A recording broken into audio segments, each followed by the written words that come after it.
دا عملاً نن ګورئ موږ د ښاروالۍ مخې ته راټول شوي د مدني ټولنو قدرمند استازي او دلته راغلي یو چې ښاروال ته موږ د دغه د تېرې دورې دپاره چې په خپله دنده کې پاتې راغلی ده موږ یو تنبلیک دته راوړی ده چې دا د تاسې عملاً ګورئ د ښاروالۍ په دیوال باندې به موږ درته نصب کړو تاسو وګورئ ولس یې ټول خیر ته کښېنو کار هلته کار ته نه سپارل کېږي دا څومره وخت کېږي چې دا دلته سرپرست پاتې ده هېڅوک د دې دپاره غږ نه اوچتوي چې موږ غږ اوچتو زموږ د لپاره د قسم د سایسو نه کار اخلي نو هیله مې د ټولو هیوادوالو نه دا ده چې دا ښاروال په وړاندې باندې خپل غږونه اوچت کړي ښاروال بې کفایته ده نشي کولی چې دلته د ولس دپاره کومه څه چې ولس نه خدمت غواړي او څه رقم چې د ولسونو هیله او تمه او توقع ده په هغې باندې ښاروال ونه توانېده په خپله دنده کې پاتې راغلی ده نو نن ما عملاً موږ مدني فعالان او د ټولنو مشران راغلي یو دلته د ښاروالۍ مخې ته چې دلته د دپاره موږ یو تنبلیک راوړی ده پخوا کې د والي صاحب باندې هم دا غږ ده چې زر تر زر عاجل تر عجله د ښاروال په نورو بدیلو لارو باندې د فکر وکړي او عاجل تر عجله د ښاروال نه هیله لرو چې استعفا وړاندې کړي او د والي صاحب نه مو دا هیله ده چې ښاروال زر تر زره خپل ځان سره دی عمل ته کې دومره پې ګران یې عمل ته خپل ځان سره دی کړي نه د قابل د قبول موږ ولسونو ته قابل د قبول د تاسو ته قابل د قبول ده ټول ولسونه په یو غږ باندې وایي چې ښاروال بې کفایته ده دا که نه ده دا که نه ده نو چې دا نو راځي چې د ښاروال په وړاندې باندې خپلې مبارزې ته ادامه ورکړو نه ده په کار زموږ دا ښاروال موږ ته داسې یو سړی په کار دی چې هغه د واقعي باندې د ولس په دردونو باندې اګاه اوسېږي د ولس په دردونو باندې د ملهم پټۍ وتړي دا څه حالات د هر څه اوج ته رسېدلي دي ټول ولس یې خیر ته کښېنو نو هیله مې د ټولو ستاسو د قدرمندو رسنیو د استازو نه ده چې په دې کې ستاسو هم دا دنده وظیفه ده چې د دغسې بې کفایته اشخاصو په وړاندې باندې مبارزه وکړئ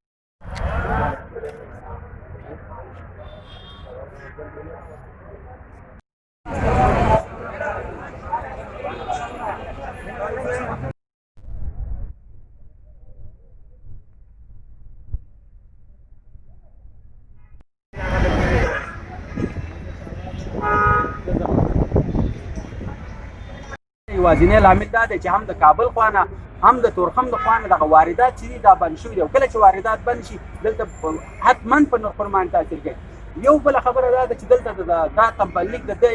ځکه مستحق دی چې پرون ښاروالۍ نرخنامه ټاکلې ده 1 کیلو لیړوګان په 90 افغانۍ تاسو باور وکړئ نن په 1 کیلو لیړوګان عملاً په بازار کې په 80 افغانۍ دي نو تا ولې 90 افغانۍ ټاکلې ده د کوم ځای نه دې وټاکله دلته خبره د تنبلیک په همدغه ځای کې ده چې دوی د بازار نه خبر نه دي دوی د خلکو د ستونزو نه خبر نه دي کله چې موږ وایو چې راوځئ تاسو د خلکو ستونزو نه خبر شئ تاسو دغه ته لاړ شئ پټي ته لاړ شئ تاسو بل باور په الله وکړئ زه د دې ثبوت وړاندې کوم ما من په 2500 افغانۍ شفتالان په باغ کې اخیستي دي نن بازار کې په 1000 روپۍ من دي دهقان ته اوس هم په 200 روپۍ من دی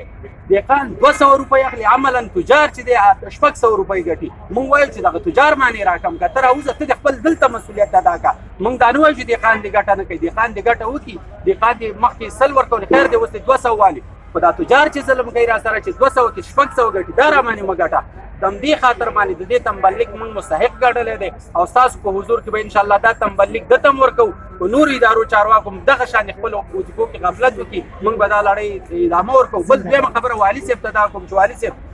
ته ځان ته فرهنګي وې ته ځان ته د ولایت هغه عالي رتبه مامور ته هیله مو درنه دا ده څوک چې تا وایي چې باج رانه اخلي څوک وایي چې ښاروال اوس تغل دی عملاً یې نوم واخله لکه څنګه چې موږ نن رسنیو ته راغلي وو دا مدني ټولنو اساس راغلي دي رسنیو سره او خبرې کوي ستا ښاروال ته تنبلیک ورکوي ته هم راوځه دا جرأت وکړه راشه دغه مدني فعال موږ ته هم وښایه چې موږ یې هم وپېژنو چې د احمد زموږ په ډله کې دی او دا باج اخلي دا باج خو موږ ونه لیده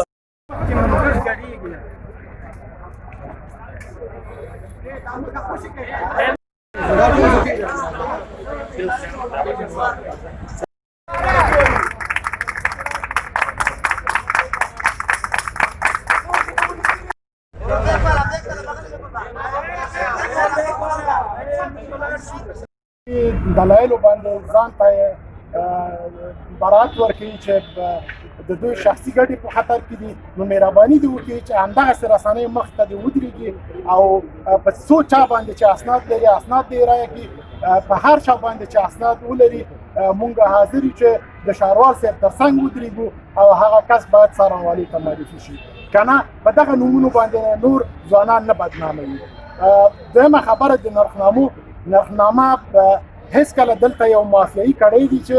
د مافیایي کړیو سره په مشوره هغه سوداګر چې د ننګرهار ښار سوداګریزې خونې انحصار کړي د هغوی په مشوره باندې دغه نرخنامې جوړېږي، د ولس په مشوره د مدني ټولنې او د اصنافو هغه پاک اصناف، نه هغه د مافیایي کړیو سره چې نښتې اصناف دي د هغوی په مشوره باندې دغه نرخنامې نه دي جوړ شوي. او ښاروال صاحب که هر ښاروالۍ په ځوانانو باندې په هر مشخص شخص باندې چې دوی نیوکې لري او اسناد لري دوی د مهرباني وکړي رسنیو سره دې شریک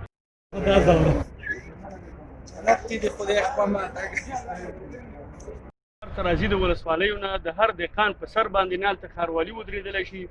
آزاد بازار دی، یو څوک ځي یو دوکاندار ځي، دوکانداران ځي هلته یو دهقان یو بزګر نه اخلي ډیل او مصلحت د مخې. دلته چې موږ کنټرول کوو دلته بس یو کمیسیون په ولایتي کچه ورته جوړ شوی دی، په دې کې مختلف قشرونه دي. حتی یوازې دا نه ده چې چا چې دا بازار انحصار کړی، دا مخکې موږ داسې فکر کوو چې بازار به انحصار وي، دا خلک به راځي او دوی به دا کار کوي. مګر موږ زو باقاعده دلته پوښتنه کوو د دهقان سره د کرنې ریاست د خپلو مدیریتونو په واسطه باندې د دهقان سره تماس نیسي. یوازې تاسې وګورئ د بینډۍ او د رومیانو نرخ لوړ دی، هغه هم د پرون نه نن تقریبا پکې 100 افغانۍ تفاوت راغلی. پرون په 380 روپۍ 350 نن په 200 روپۍ دي. دغه نرخونه نور هم کنټرولېږي. دا 2-3 ورځې موسمي سبزي ده په ځینو سیمو کې رسېدلې، په ځینو کې نه ده رسېدلې. او د دې خلکو دا خبره بیخي مطلقه سمه نه ده چې دلته انحصار دی یا مثلا ولایتي اداره یا ښاروالي دا پکې صحیح دي، نه دا شی نشته. یو بله ستونزه چې ما محسوس کړه په دا 2-3 ورځو کې زه راغلی هغه دا ده چې په بازار کې دلته نرخ یو شی مثلا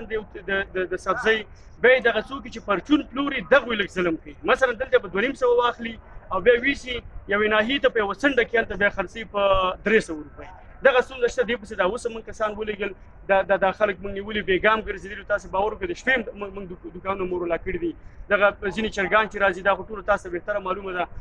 ځینې ستونزې شته. په موږ سره دا ولس دا وزغمي، دا حالت دې را سره وزغمي. او څوک چې دا خبرې کوي لطفا د دوی راشي دلته موږ سره د نرخونو په کنټرول کې، ځکه د ولس د یو فرد په توګه دې راشي موږ ته د یو مشوره راکړي. هغوی وایي موږ راغلي وو، هېڅوک نه دي راغلي، تکرار وایي ناست هغوی نه دي راغلي. اوسه پورې هېڅوک دلته نه دي راغلي. دا زه چې راغلی یم اوسه پورې نه چا مرسته کړې نه یې همکاري کړې ده. یو د ناستې مسله ده. پژواک خبری آژانس د پیښو ریښتینې هنداره